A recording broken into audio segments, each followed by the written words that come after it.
In ancient times, all kings had at their courts a court fool. And sometimes it probably was true that the fool was a crazy person who had a peculiar capacity for making inappropriate remarks.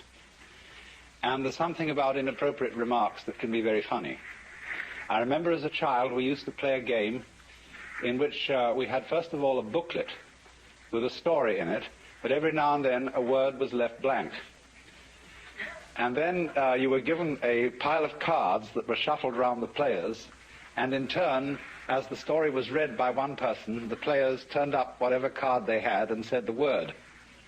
And the most extraordinary things happened.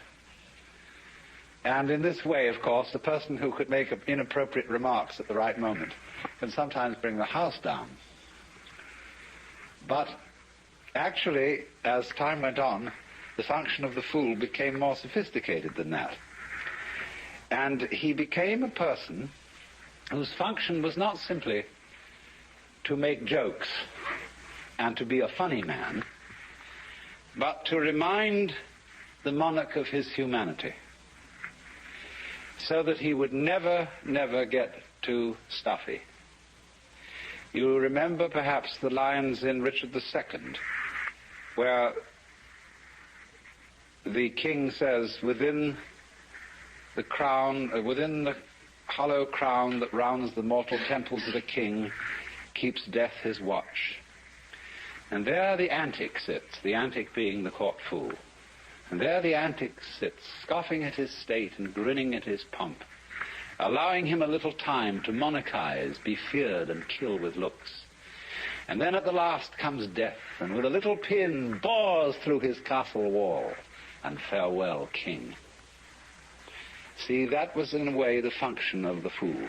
He was reminding you of your finitude, of your mortality, and death at the end, in somewhat the same way as monks used to keep on the desks in their cells a grinning skull. And all this is, of course, nowadays thought very morbid, because today we repress death very, very strongly. And the whole function and role of the mortician in our culture is to pretend in some way that death doesn't happen. He's a husher-upper.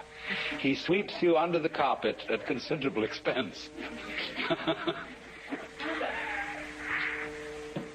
Now then, I try to think whether there is any institution in modern society that really corresponds to the court fool. And there isn't. There is, of course, the political cartoonist, there is the satirist, there is the commentator, but he doesn't sit in the president's office. And the president can ignore him altogether if he so chooses.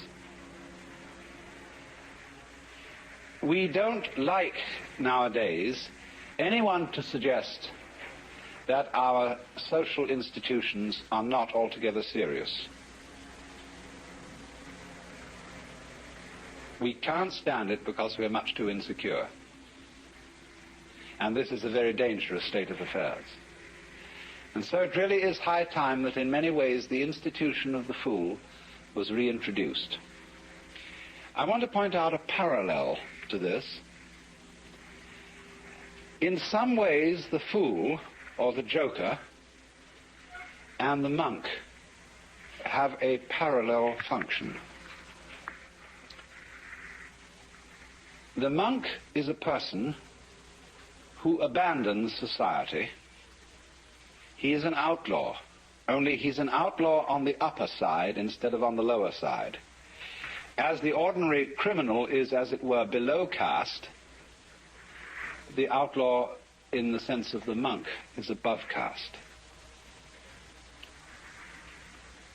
And in the Buddhist religion, at its inception, the followers of the Buddha wore those dark yellow robes because those were the garments of criminals.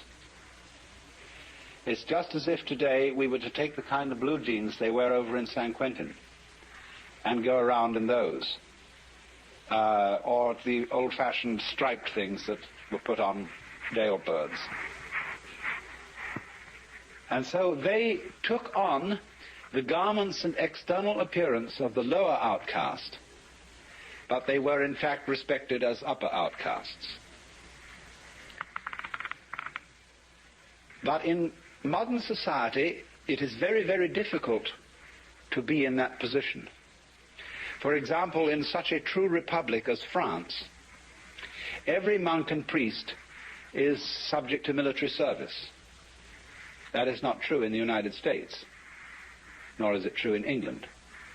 They are not quite so republican as the French. But in this kind of modern society, more and more, you must belong. As Thoreau said, wherever you may go, men will seek you out and compel you to belong to their desperate company of oddfellows.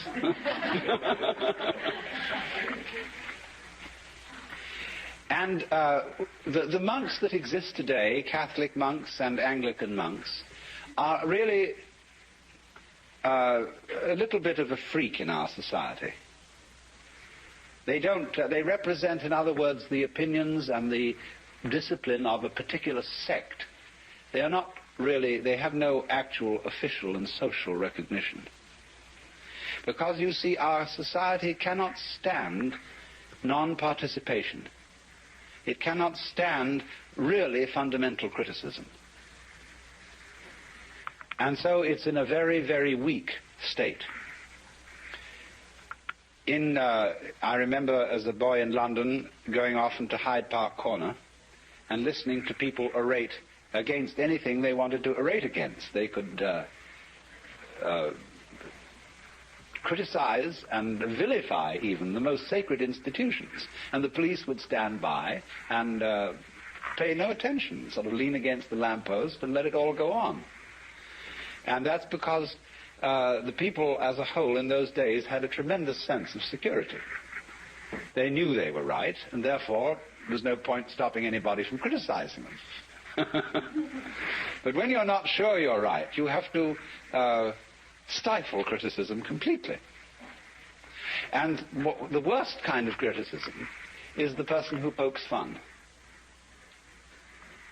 Non-participation of the monk isn't so bad, but the person who somehow suggests that society occasionally is something that needs to be giggled at.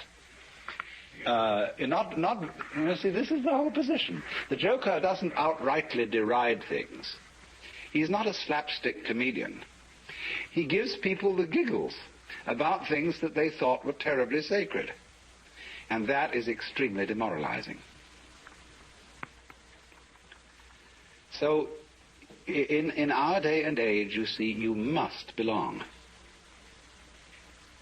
And we need to relax on this and allow for non-participation under certain conditions, and these are the ancient conditions. That the person who does not participate in society cannot call upon society for certain things. He cannot call upon the protection of the police or of the army. He cannot call upon education for his children. He's not supposed to have any children. He may, I suppose, in this day and age, make what arrangements he chooses about his love life.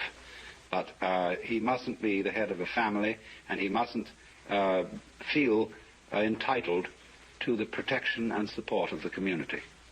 If the community respects him and wants to support him just out of its own free will, then that's their affair. So that's the way of the monk. But the fool is in a different class from the monk.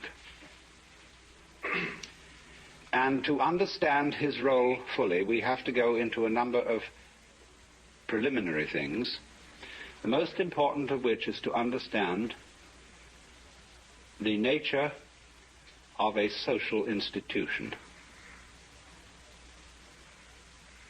Because, you see, the standpoint of the fool is that all social institutions are games. He sees the whole world as game playing.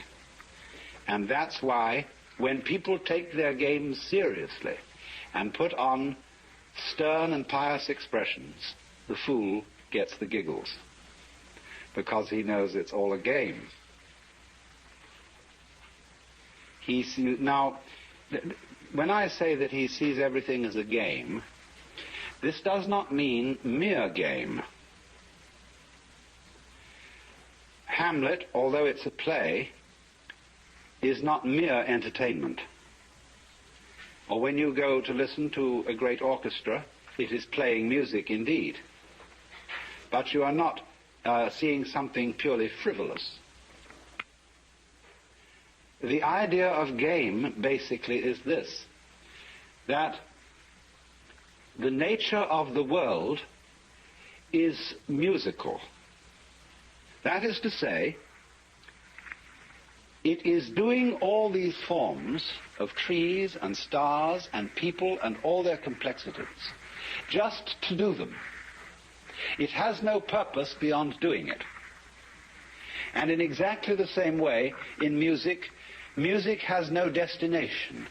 It isn't aimed at the future. It does travel in time, that is true. But it doesn't aim at a goal in time.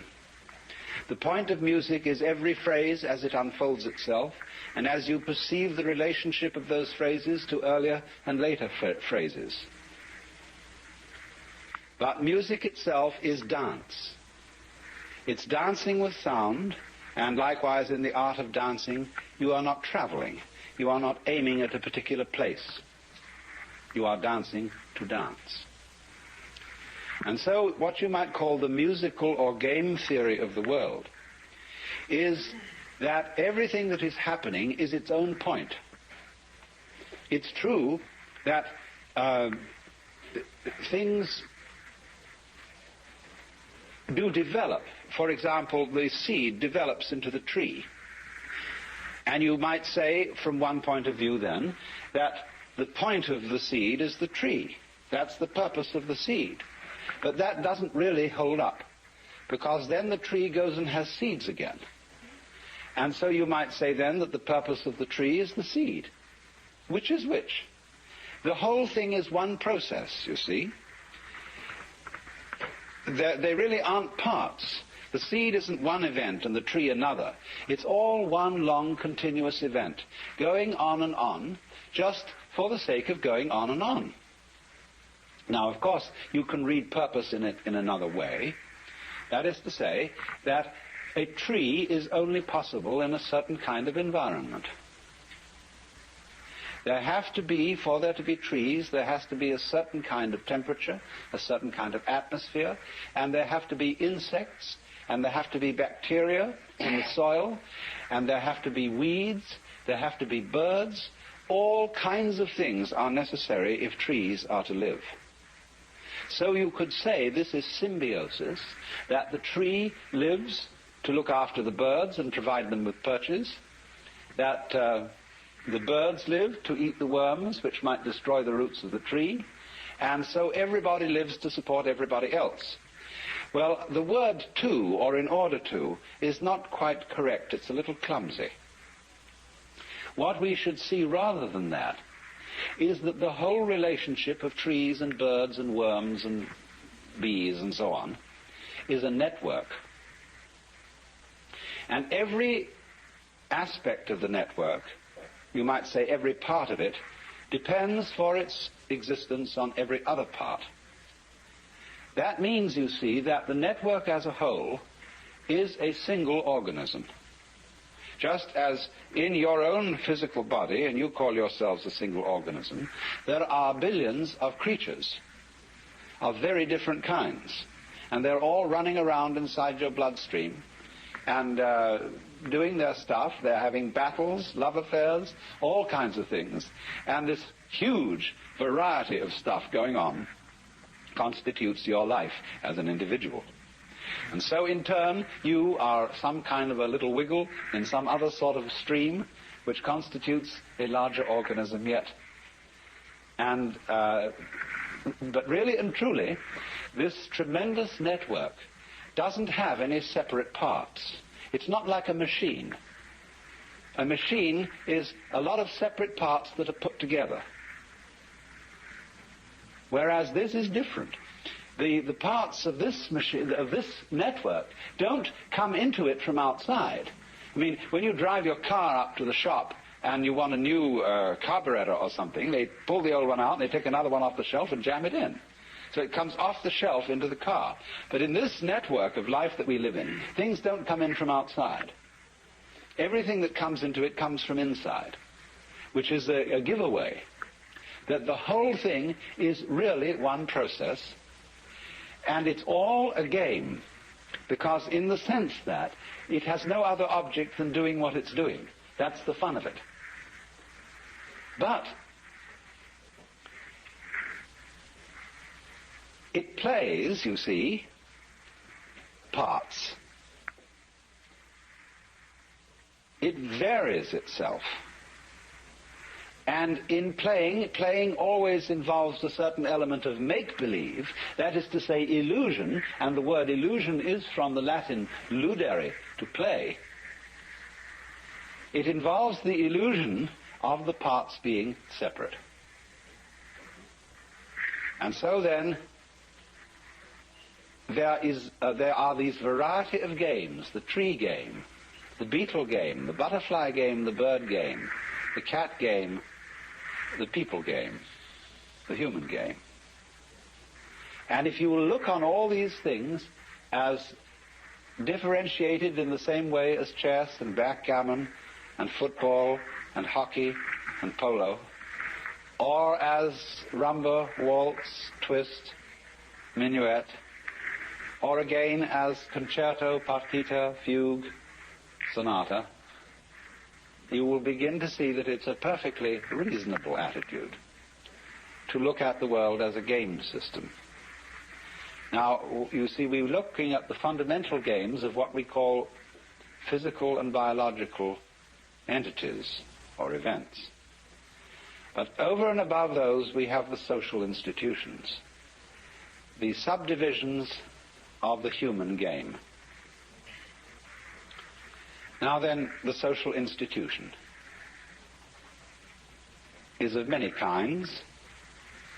It's not simply things like marriage and the family, the various forms of government, the institutions of the government, like the public health department. It's not just things like hospitals and banks and business corporations. It's not even money only. That's a social institution. So are all our weights and measures, our systems of timing, our clocks. And you see, what makes these things social institutions is that they are, in another sense, conventions, things that we agree upon. From the Latin convenire, to come together. We come together in agreement about where the equator is and where longitude 0 is. And by agreeing about these things, we can order our lives, order our communal intercourse.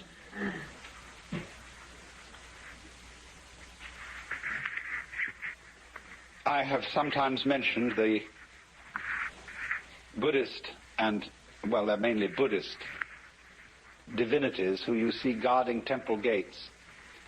And they're called the heavenly kings, and they're always very fierce, and they carry weapons. And they are the guardians of the 10 directions. In Buddhist philosophy, there are 10 directions, the 8 points of the compass, and up and down.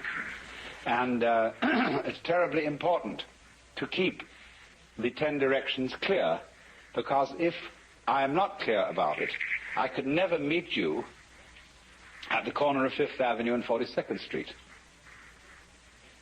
So I wouldn't meet you at all. I could never have a date without knowing the 10 directions. And so these Dharma kings are the cosmic traffic cops. And they're keeping everything straight so that everybody can know where they are. So these are the guardians of the social institutions. The agreements we have to make about money and language and law, and also about certain values. Some of these values vary startlingly. but they are still social institutions. Did you realize pain is a social institution? In some cultures, like ours, it's very unpleasant to go to the dentist. But there are cultures in which dentistry is no problem at all, but on the other hand, they have extreme pain when their fingernails are cut or their hair is cut. We are very largely talked into pain in extreme childhood. And it varies enormously as to what may be considered painful. And I think it's not only human beings who do this, but animals do. Experimentation with hypnosis shows that pain is an extremely relative thing. Maybe you have to have some pain, but where you have it is very, very variable. Also, we know, too, that social institutions govern what we notice. An American male pays relatively little attention to the back of a girl's neck. And it's perfectly okay for her to grow her hair down long and cover it. But to a Japanese, the back of a girl's neck is the most exciting sexual feature. And so when you see a well-dressed Japanese girl, her kimono hangs a little bit down the back like this, exposing her neck. They pay no attention, though, to breasts, which seem to so fascinate the American male. It just doesn't seem to appear. And the way that a traditional Japanese woman clothes herself is exposing the neck, but looking very flat in front, and not at all showing the hips. She's willowy. She doesn't look very willowy underneath, as a rule, but she does when dressed in a kimono. Now, so you see, it isn't just that nature has built in to the human organism certain attractive features about other people. It's the social institution of what is to be attractive. And of course this comes out very, very strongly in the vagaries of fashion and how to do one's hair, paint one's face, etc., etc. But now, social institutions go a great deal deeper than anything we've mentioned. And the most important kind of social institution is that which has to do with role-playing. Who you are. Now, when we ask the question, who are you? People think of this question in two different ways. One person, when asked, who are you, will answer, I'm a doctor. Another person will fall silent because he realizes how profound the question is. He realizes that he's been asked what his ego is. But a lot of people don't realize that when they're asked, who are you?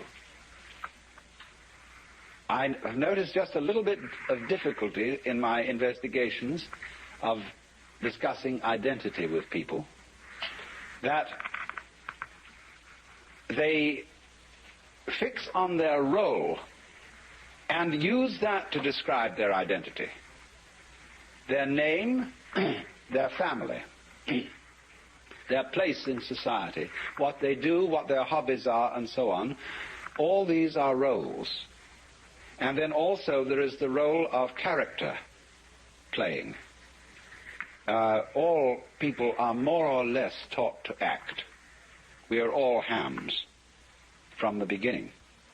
And we were schooled in acting in our childhood, although it wasn't called that. It was called education. It was called upbringing, but a great deal of it is schooling in acting. And you very soon learn as a child from your peers and from your parents what acts are appropriate and what are not. It is the concern of all parents that their child learns a role in life and has an identity by which the child can be recognized. It would be extraordinarily disconcerting, wouldn't it, if a child had one personality one day and another the next. But children can do that. Don't you remember as a child that you were many different personalities, depending on your environment, that you were one person at home with your parents, you were quite a different person out alone with other children. Then when you went to visit your uncle and aunt, you were somebody else altogether, and so on. And finally, the whole trend of education is to shake all this down and make you more or less constant in every sort of social environment that you enter so that everybody knows who you are. Otherwise it's disconcerting, you see.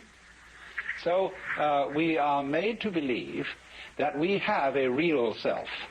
That is to say, somebody who we really are and whom we have to find. To find yourself, to settle down, to grow up, you see, means to fit into a role.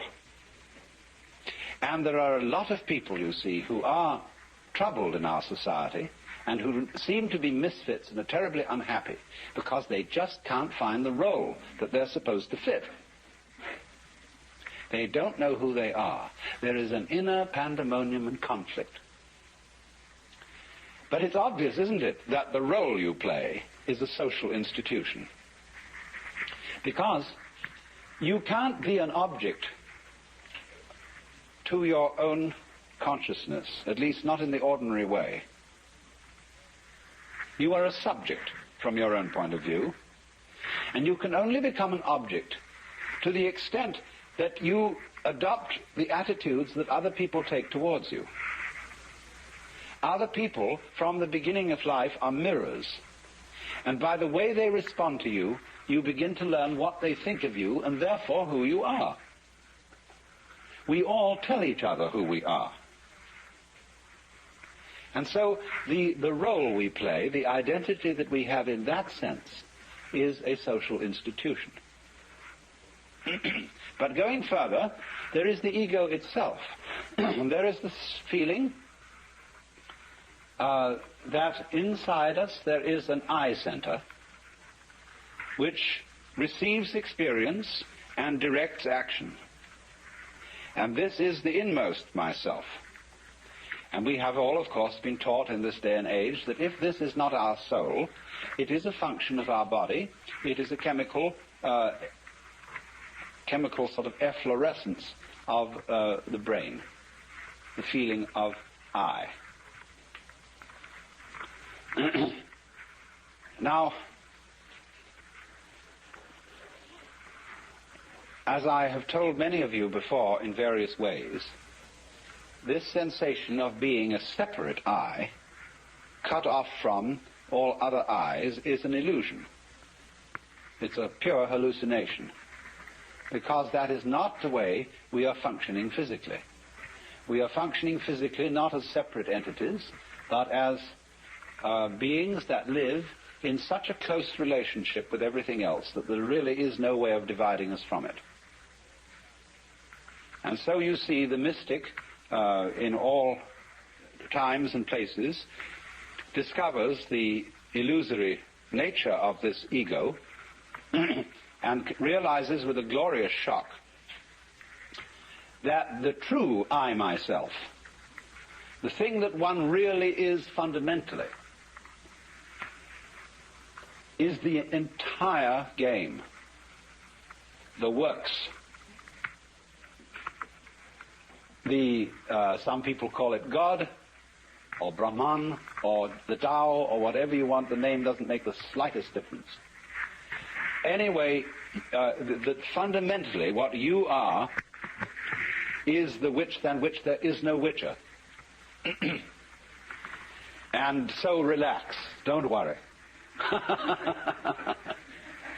Because you don't, you see, this doesn't ordinarily come into consciousness in just the same way that the structure of your brain doesn't ordinarily come into consciousness. It's very much there. But you don't see it directly and you have no memory of it. So in the same way, you have no memory of being the which in which there is no whicher. But there's no need to have a memory of that, because the thing doesn't need a memory. Memories are only necessary for creatures that have to defend themselves. And to creatures that have problems, they need memories. But the perfectly gloriously happy person wouldn't remember anything, because every experience would be completely satisfactory. All memory is really a form of regurgitation of undigested experience. But you see, also, don't forget, as we all know, memory can be fun, and so can burping. And but memory isn't necessary for the whole thing, except in certain brief forms of memory, where the continuance of anything at all, you see, of any particular form, is a sort of memory, in the sense that it's a repeated gyration of certain physical vibrations. But it's possible, you see, to wake up and realize that your ego is a game, and that what we call the necessity for survival is also a game. But society is playing a very, very weird game, the first rule of which is this game is not a game. This game is serious. And so the great social institutions that we inherit from the past, like the church, are places to be serious. I don't think there ever was a jester in church. Of course, the church formed itself around a particular jester, and who couldn't be stood and so had to be crucified. This is too much. But the whole attitude, you see, of the church is that you are standing in the presence of the most serious God the Father, who really is in earnest and no fooling, you see, and everybody has to keep a straight face. And so also in the court of law, in our excessively serious society. I was giving evidence not so long ago, and the two defendants were smiling at each other. And the judge suddenly rapped his gavel and said, "You young men ought to realize that you're on trial for a very serious crime, and it's no joking matter. And I want to see proper behavior and conduct in this court." And the attorney stood up and said, "Your Honor, this is the first time they've ever been on trial, and they're not used to these things." He said, "Well, it's about time they learned."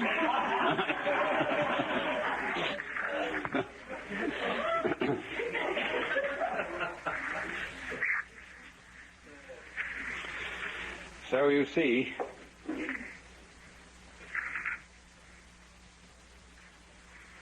the thing is that the game, there's always the fear, the underlying fear that the game may be given away. Now that fear isn't altogether unreasonable, because part of the fascination of games is to get involved and in a way to forget that they are games. The actor on the stage does his damnedest to persuade you that he is moving in the real world. And children love to get completely absorbed in their games and get the actual thrill of adventure in playing at war and so on. And you see, one reason why people don't really want to know the future, why a really expert fortune teller gives most people a little bit of trepidation, is that if you know what the future is going to be, it is less worthwhile going ahead towards it. If you know the outcome, why bother? See, this is one of the ways we are trying to stop war. The RAND Corporation is trying to make computer systems that at any immediate future date can predict the outcome of a war, so that it won't be necessary to fight it. So if we did fight, this would happen. So the person who gets the winner claims the diplomatic advantage, and we go on.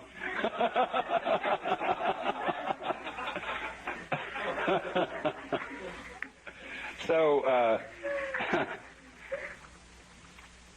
this is the reason, you see, why we don't want to know that the game is only a game.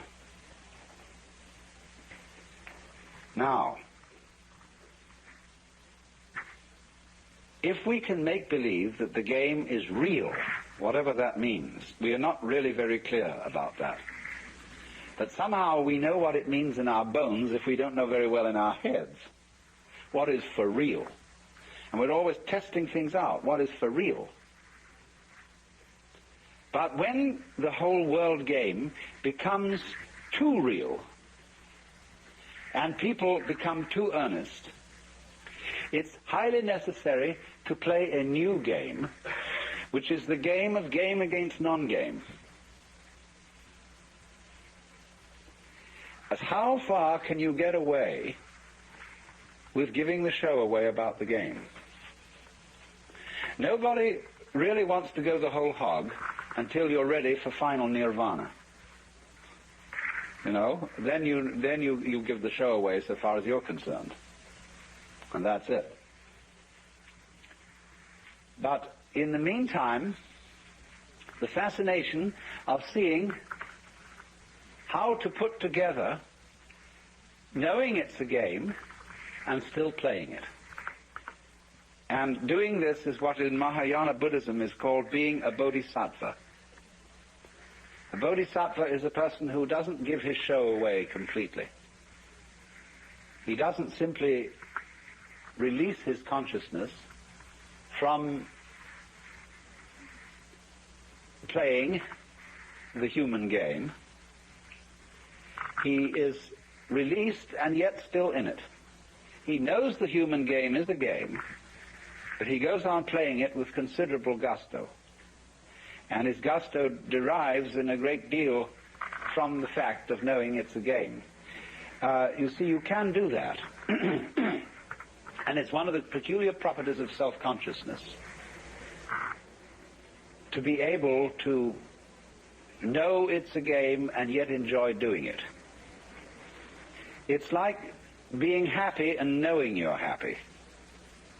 Now, a lot of people are afraid of that. They feel that if the moment they say, well, I'm happy, that it will somehow stop. That it'll be like being too conscious of digesting your food. There is a point there where enjoying dinner, it very slowly merges into disgust.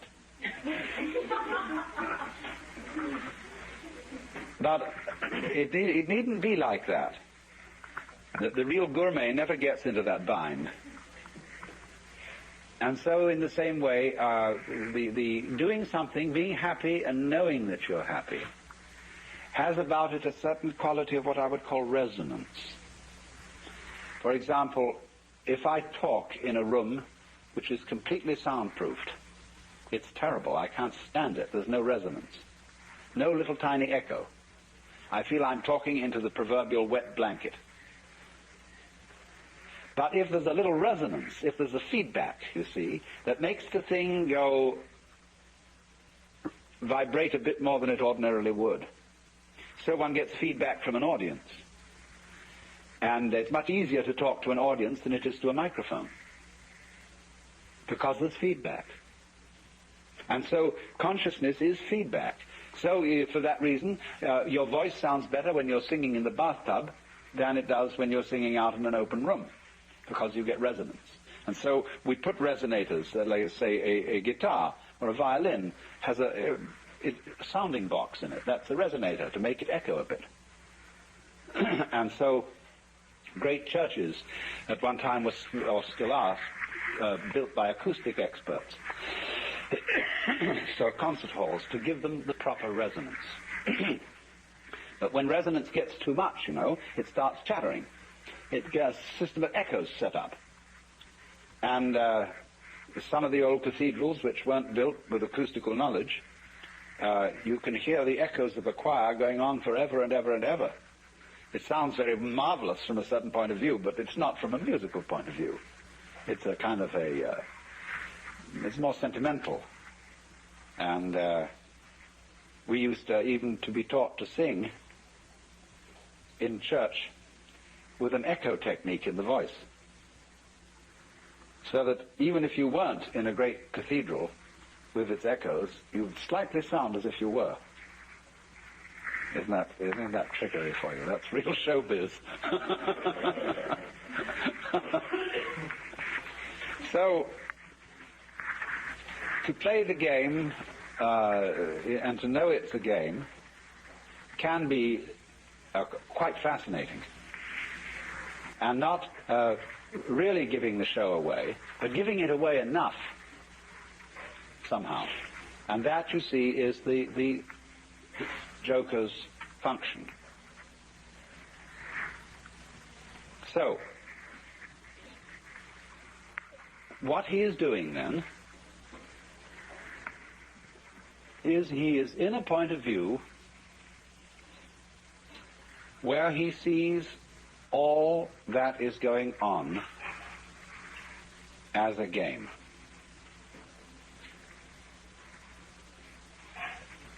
He doesn't take anything seriously.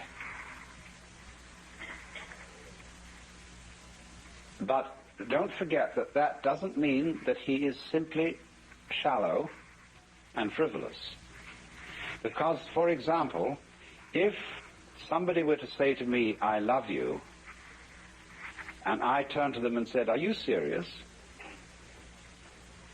she might say, "No, I'm sincere." Because love isn't necessarily serious. We use the word serious very frequently, where we should be using the word sincere. And the lack of proper delineation between these two words causes a great deal of confusion. It's like the confusion about the word must. You must do this, whether it's a commandment or whether it's a condition, a state of affairs that simply is so. And so in the same way, we need a clarification of must, and we need a clarification of serious. And it can be divided down into serious on the one hand, or sincere on the other. What is sincerity? Sincerity is being integrated, being all of a piece. Now, you see, we often think that the person who doesn't take life seriously isn't all of a piece. That is to say, his heart's not really in it. He is out here living, you see, and going along and talking to people. But the feeling is of an insincere person, there's something in the back of his mind that isn't participating. That's what worries people about actors. Are they acting in real life? Are they still playing the part? Is this person I'm introduced to as Charlie Chaplin the same man as, or different from the funny little man with the derby hat? And so actors occasionally bother and bug people, and people may be apt to say, well, they're always on the stage. They are never really genuine. And we have a feeling, when somebody is being genuine, see? But mark it, when you know somebody is being genuine, they are not necessarily being serious. They're not necessarily being grave or solemn. What I want to give the idea of is sincere laughter. And also sincere play. There is a perfectly sincere laughter. And it may be, ideally, the sincere laughter expresses a spirit of irrepressible gaiety. And So then, to change your YouTube channel It is name, not, in other at the words, top a of the screen defense will be mechanism. basic info. Laughter Click on is that often a and you should defense see your mechanism. current channel We name at the top of the laugh, screen. what Click we on call the a pencil nervous icon laugh, next to your current channel name or and change laughing it to someone to whatever you scorn want. Once can you've done very that, often click be on a publish in the top forced right hand corner laugh that and isn't then you really, should be able to view it from the channel page on isn't really YouTube. funny Job at well all. done. And look at that.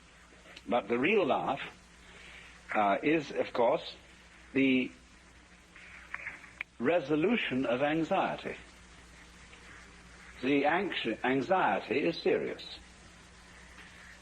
And anxiety is a state of palpitation, of the trembles.